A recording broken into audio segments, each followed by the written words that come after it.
This is Optimal Health Daily, episode 1004, on injuries. 5 reasons strength training is the best prescription, by Stella Kaufman with markfisherfitness.com, and I'm Dr. Neil.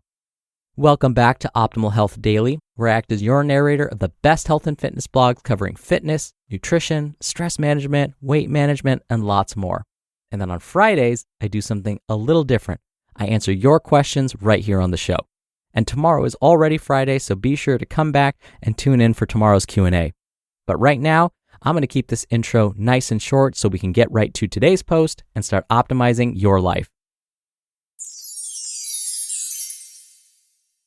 On injuries, 5 reasons strength training is the best prescription, by Stella Kaufman with markfisherfitness.com. When I have thought about why I train, I have had different answers at different places in my journey. All obvious health and hotness benefits aside, the one I've landed on is simple: to be strong, to be able to live life as strongly as possible.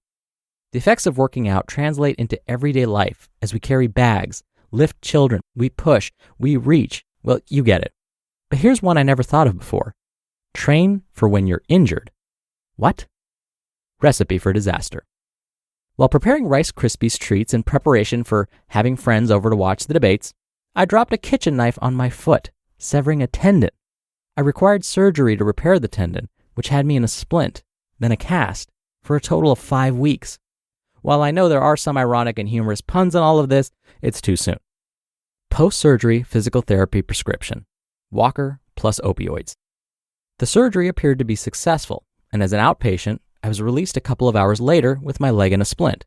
The physical therapist at the hospital decided that a walker would be the best choice over crutches because, quote, crutches are fine when you're 30, and, quote, they require upper body strength, end quote. I am available to rant about my exchange with that physical therapist at any time, and will likely be ranting about it for years to come. Feel free to contact me privately if you want to hear it. So I went home with Percocet and a walker, and clear instructions to not bear any weight on the foot, and to sit down to get up the 2 steps to the living room. The real prescription. I was never so grateful for my workouts as during this time. As it turns out, the real prescription involved getting strong pre-injury. Here are 5 ways my consistent practice of strength training has aided me since my injury. 1. Upper body strength. Who would have guessed, but swimming and lifting weights gave me upper body strength. Newsflash, when you're using a walker as crutches, it helps to have upper body strength. In fact, I suggest that you need even more upper body strength using a walker because you don't have your armpits to help distribute the load like you would with crutches. I definitely use the strength in my back and my arms to get around, and the lack of armpit irritation made the walker an okay choice. 2. Legs. Remember my instructions to get up the steps by sitting down and then using a chair to hoist myself up? Well, it was awkward and weird, and I ended up with my other knee being bruised. My son-in-law came up with a solution. Why don't you just hop up? So I did. Working out meant that my legs and ankles were strong, and this made my recovery with my 2 stairs much smoother. 3. Glutes. My guard dog needed to eat twice a day.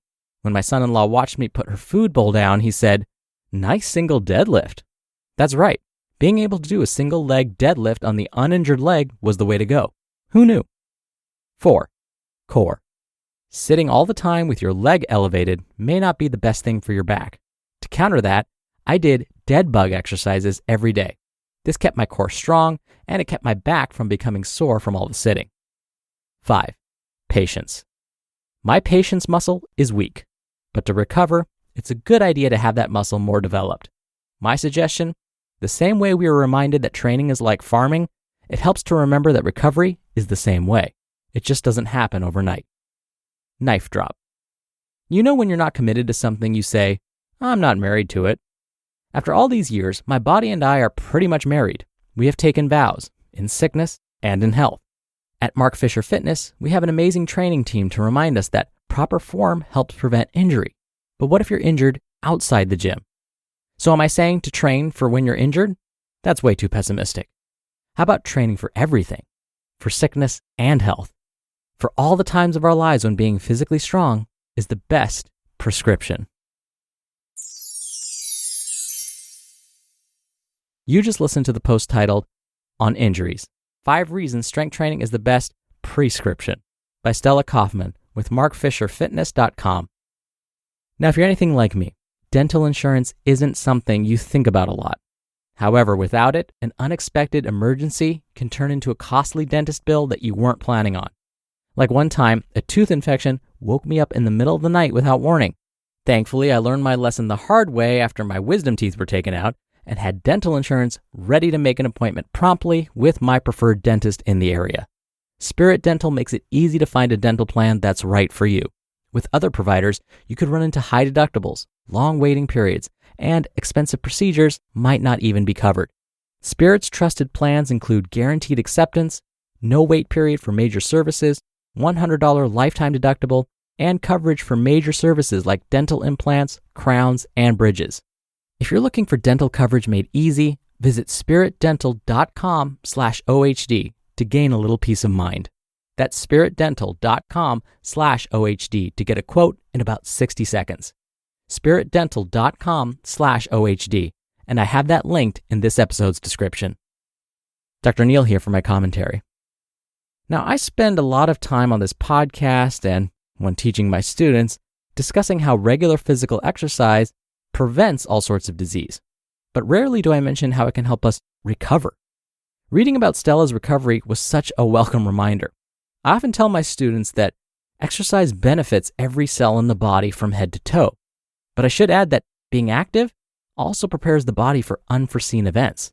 It can help the body become more adaptable and possibly aid in the healing process. We talk about food as medicine all the time. Well, guess what? Exercise is medicine too. All right, that'll do it from me for today. I hope you have a great rest of your Thursday, and I'll see you back here tomorrow for the Friday Q&A and where your optimal life awaits.